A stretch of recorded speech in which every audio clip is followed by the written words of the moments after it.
असली जिंदगी में जो फैमिलीज हैं उसी तरह के हैं. लाइक ही सेड कि yes they are open and I think that's how families are becoming now. भी है क्योंकि ये फिल्म थोड़ा वर्ड ऑफ माउथ से भी बढ़ रही है, बिकॉज छोटी सी फिल्म है. मुश्किल होता है लोगों को ओपनिंग देने के लिए, क्योंकि जैसे शाहरुख की फिल्म होती है तो नाम भी नहीं पता चले, कोई बात नहीं, हम लोग जाके देखेंगे. तो ये फिल्म स्टेप बाय स्टेप बढ़ती है और वैसा हो रहा है ऑल अक्रॉस इंडिया.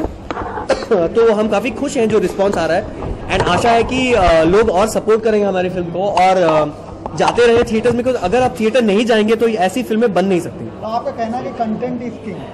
100% ना, बिकॉज अल्टीमेटली कितने बिग स्टार फिल्म भी फ्लॉप हो जाती हैं अगर कंटेंट कुछ नया नहीं रहता, कुछ कह नहीं पाता है कंटेंट. लेकिन हैप्पी न्यू ईयर जैसी फिल्में देखें तो उनमें कंटेंट तो नहीं होता, कमर्शियलाइजेशन ज़्यादा होता है. तो इससे आप क्या कहना चाहेंगे? हैप्पी न्यू ईयर जैसी फिल्में बहुत ज़्यादा बिजनेस करती हैं. सी वैसी फिल्में भी तो बननी चाहिए, नहीं तो हमारा स्केल कैसे बढ़ेगा. तो हमारे इस समय कहाँ कंटेंट किंग रह गया? अगर कंटेंट किंग होता तो दबंग जैसी फिल्में और इस तरह की फिल्में कैसे चलती? मैं उन पे कमेंट नहीं कर सकता बिकॉज चल रही है. तो मुझे अच्छा लगा या नहीं लगा वो मेरा प्रॉब्लम है, चल रही है. बट ये है कि छोटी फिल्में भी अगर अच्छी बनती हैं तो कहीं ना कहीं उनका एक्सेप्टेंस मिल रहा है. अभी बहुत दूर जाना है हमको. अगर मेरे हिसाब से जो मुझे फीडबैक मिला लोगों से, वो लोग कहते हैं कि हमारा कंटेंट अच्छा है, बट फिर भी उस तरह पिकअप नहीं हुई है बिकॉज साथ में कुछ बड़े फिल्में भी आए हैं.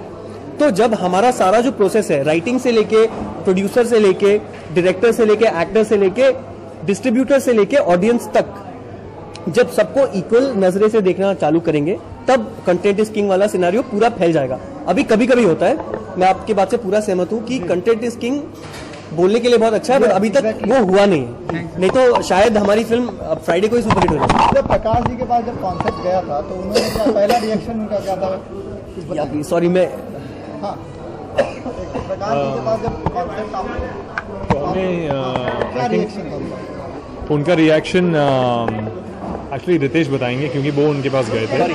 मैं पानी पी के आ चुका हूँ. प्रकाश जी ने एक्चुअली हमने रात को उनको स्क्रिप्ट भेजा था और अगले सुबह उन्होंने पूरी की पूरी स्क्रिप्ट पढ़ी, जो बहुत रेयर होता है इंडस्ट्री में. मैं असिस्टेंट जब था, हमारे यहाँ भी स्क्रिप्ट आते थे, मैं कभी कभी 5-10 पेज पढ़ के छोड़ देता था. तो प्रकाश झा ने स्क्रिप्ट पढ़ी, अच्छा लगा. उसी दिन हमको फोन आया कि मिलना चाहते हैं और लिटरली 15-20 मिनट्स में उन्होंने हमारे साथ फाइनल कर दिया था कि आप पिक्चर डायरेक्ट करो, मैं प्रोड्यूस कर रहा हूँ. बिकॉज उनको कंटेंट अच्छा लगा जो हम बात कर रहे थे. तो उनको लगा कि वो जब पढ़ना शुरू किया तो उन्होंने यही कहा हमसे कि वो स्क्रिप्ट नीचे रख नहीं पा रहे थे क्योंकि इंटरेस्टिंग था. तो यही रिस्पॉन्स था उनका. प्रकाश जी ने एक ही जोनर की कई फिल्में बनाई हैं, रेगुलर बनाई है, आरक्षण हुआ, राजनीति हुआ. हाँ जी. तो उस जोनर से थोड़ा सा हट के ये फिल्म है, इस पर आप क्या कहना चाहेंगे? आई थिंक डेफिनेटली बहुत अच्छी बात है. बहुत अच्छी बात है क्योंकि प्रकाश झा जैसे एक दिग्गज फिल्म मेकर जो हैं, अगर वो एक पोजीशन में है जहाँ पे वो हम जैसे लोगों को चांस दे सकते हैं. अगर वो नहीं करेंगे तो कौन करेगा, तो आई थिंक मैं बहुत शुक्रगुजार हूँ उनका कि उन्होंने मुझे चांस दिया और कई नए लोगों को चांस दे रहे हैं वो. तो उनका विजन बहुत क्लियर है कि वो नए आइडियाज और नए फिल्म मेकर्स को सपोर्ट करना चाहते हैं. सर, आपसे लास्ट क्वेश्चन जानना चाहूँगा कि आपका किरदार क्या है? किरदार में मैं ये जो 4 बच्चे हैं, पवन, अर्चना, अमन और अभय, उसमें से तीसरा जो है वो है अमन बेरी, उसका किरदार मैं निभा रहा हूँ. स्टोरी मैंने और सुहास ने लिखी थी 8-10 साल पहले. एक आइडिया आई थी हमारी फैमिली, एक डिसफंक्शनल फैमिली की कहानी. उसके बाद ऐसे बच्चे हैं और आपकी फैमिली में भी होंगे और ऐसे हैं. अमन बेरी जो है थोड़ा सा कंफ्यूज रहता है, स्लो है, ग्रीडी है, उसे इंडिया में नहीं रहना, उसके अलग ही सपने हैं और इस पूरे फैमिली में एक बहुत ही इंटीग्रल पार्ट है वो. और कैसी उसकी कहानी इस फिल्म में होती है, कैसे वो भाई को सपोर्ट करते हैं व्हेन ही नोज कि छोटा भाई गे है और वो गे मैरिज करना चाहता है. ही सपोर्ट्स हिम कि वो, और ये फैमिली ऐसी है कि मतलब ठीक है यार, हो गया, चलो, it's normal, it's today, it is normal. ये आपका प्रेफरेंस है, ये मेरा प्रेफरेंस है. मुझे पैसे चाहिए, तुम्हें मैरिज चाहिए, it's your call, and I think इसीलिए रितेश ने बहुत अच्छी स्टोरी बनाई है इसके ऊपर. And is not given it melodrama. एक गे अगर कोई इंसान है तो उसमें मेलोड्रामा की क्या चीज है यार? You are what you are. तो इसमें ये बताया है, very normal loving couple, and I think that's what we all about. तो greed then becomes love and that's the film. So in fact मैं पल्लव जी को भी एक क्वेश्चन पूछना चाहता हूँ. पल्लव जी, आपको हमने इनवाइट किया, आपके पूरे ऑर्गेनाइजेशन जो हमसफर ट्रस्ट है उसको इनवाइट किया क्योंकि ये गे कम्युनिटी को एक पॉजिटिव लाइट में दिखाना चाहती है. तो व्हाट डू यू थिंक? तो मैं खुद एक समलैंगिक पुरुष हूँ, मैं इंडियन हूँ, और जब ऐसे फिल्म्स देखते हैं तो अच्छा लगता है कि समलैंगिक समाज सिर्फ एक सेक्स की नज़रिया से देखा जाता है. उनमें इमोशंस है, उनमें प्यार है, या उनमें भी एक विचार होता है कि एक दूसरे के साथ वक्त बिताए और जोड़ी बनाए. तो ये जो जिस तरह से वो सेंसिटिविटी से जो हैंडल किया था कॉमेडी फिल्म में, मगर फिर भी सेंसिटिविटी वहाँ बरकरार रही, वो अच्छी बात है. और मैं आई एम वेरी हैप्पी कि सुहास, और आपने जो फिल्म देखी, सुहास मेरे स्कूल के दोस्त है, तो मुझे बहुत अच्छा लग रहा है कि सुहास और हम बड़े हुए और वो मुझे आज अच्छी तरह से समझ सकते हैं. क्योंकि कई बार ऐसी फिल्में बनी हैं जहाँ स्टीरियोटाइप किया जाता है गे लोगों को, हमेशा वो एक एफेमिनेट रूप में या एक तरह से कॉमेडी कैरिकेचर या लाफ ट्रैक में दिखाया जाता है, जो इसमें एक उसका एक हिस्सा बन के इक्वल स्टेटस या इक्वल दर्जा दिया है, जो बहुत अच्छा है. तो इक्वालिटी के हिसाब से मुझे लगता है कि बहुत अच्छी तरह से वो फिल्म का डिपिक्शन किया. Thank you very much. Thank you.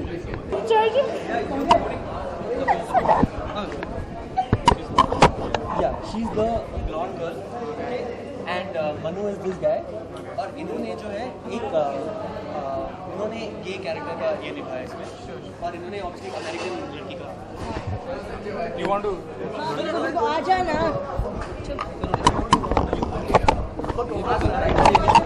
और म्यूजिक भी दे. Start. English. French. French. Marathi.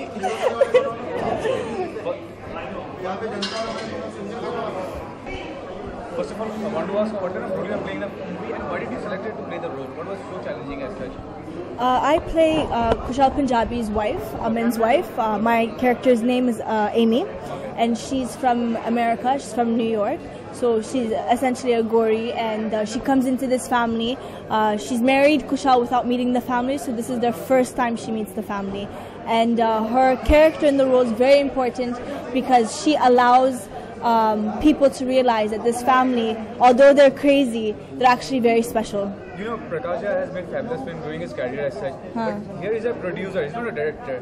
So that Prakash name really inspired to be a part of a movie. Yeah, of course, definitely. When they first called me to audition, I didn't want to audition because it was a foreigner role, and I don't like doing foreigner roles. But when they said it's Prakash Jha production, I got excited because I'm a big fan of his movies. He's done 22 plus films, and he's fab. What role you are playing, and why did you select to become part of this movie? I'm playing a gay character in the movie, and as soon as I read the script, I was like, written by him, Suhas. I was like, this is something that's never been done before in India. Like there was a marriage scene where a guy is getting married to another boy. So I thought I have to do this. It was a very different thing. This kind of out of box kind of thinking. Did you get inspired from somebody? Or? Well, not really. I mean, we have a lot of gay friends, but one thing which really troubled me and Ritesh Menon, the director of this film, Crazy Cooker Family, the gay community has been completely being misrepresented. You know, the people have been showing it like a caricature or like, you know, showing like a joke which it's not. And we have a lot of gay friends, absolutely the most amazing, creative, fun people. So we're like, let's show it the way it is. And how far Prakash was convinced about the script? Prakash was completely convinced about the script because the minute he read it, we signed this film in 15 minutes. Okay. He read the script one night before and he called us the next day. He signed us up in 15 minutes. He was that convinced. But still, what do you think? The audience acceptation kitna rahega is film ko, matlab? Well, we've got some very good reviews from the critics. We are getting some pretty good numbers in a lot of places. So because due to any it's not like it's a huge like big names movie or something like that. We have some amazing names in the film. They're amazing actors. So I think it's working. I mean, the audience I think we really met up with all the expectations. Finally, one was from you. What is the USP of the film? USP क्या है film? I would say this film has many USBs. One of them being the acting. The actors are fabulous, fantastic. They're technically great. One of the best. They know the art of the craft of acting. Also, the editing of the film and the story. Everything is played very coolly. Nothing is over exaggerated. And the film teaches you lessons that you can take home and appreciate the family that you have. So I think it's a small film with a big heart. Thanks. Thank you. Thank you. Did you got any compliment after watching the movie from anyone? हाँ बिल्कुल. They said my scenes were done very well. That my acting was good. थोड़ा सा अजीब लग रही है because my hair is blonde, but they thought I looked very pretty, like a Barbie doll. So I'm very happy. Yeah, my friends appreciated it, and that's about it. My family liked it, my friends liked it, the director liked it, so it was good. Thank you. Thank you so much. Thank you. Before asking about anything about the film, I don't know what is your background as such. Are you a filmmaker or you have done theatre? Actually, मैंने 1-2 फिल्में लिखी हैं. I have written, संतोष सिवन जो हमारे country के S cinematographer हैं और director भी हैं, तो उनके साथ मैंने 8-9 साल काम किया एज एन असिस्टेंट. उनके 2 फिल्में लिखी मैंने, एंड 1 फिल्म was a national award, 2 national award winning film Prarambha करके. आफ्टर दैट अभी हाल ही में मैंने 2 सिनेप्लेज डायरेक्ट किए हैं. एक नंदिता दास वाली बिटवीन द लाइन्स का जो फिल्म वर्जन है वो मैंने डायरेक्ट किया, और एक महेश दत्तानी की longest running English play, Indian English language play dance like a man, उसका सिने प्ले मैंने डायरेक्ट किया है. एंड अभी ये क्रेजी कुछ एक्चुअली दूर दूर तक सोचा नहीं था कि ये स्क्रिप्ट हम लेके प्रकाश झा के पास जाएंगे, but what happened was we have a common friend Suhas, और मेरे कॉमन फ्रेंड है अलंकृता श्रीवास्तव करके. तो उन्होंने ये स्क्रिप्ट 1-2 साल पहले पढ़ा था, और ऐसे ही मैं उनसे मिला कहीं पे, and she told me Prakash ji wants to produce some smaller films, why don't you send him the script. So I was not sure. I said, but Prakash Jha is such a big person and different kinds of films. How can I send him a comedy? Anyway, मैंने email किया. Next day, Prakash ji read the script. Afternoon, I was called to the office. I met him at 4, and by 4:30 he signed. You know, Shilpa Shukla, although is a versatile actress, but people remember her for BA Pass as well. Yes. Role के लिए. तो उनको इस film में लेने का आपका मतलब क्या लॉजिक था? You know, last casting जो हम कर रहे थे, तो ये रोल में मतलब कुछ नाम आके गए बट कुछ एक्साइट नहीं कर रहा था, because overall we wanted to do something new with the film.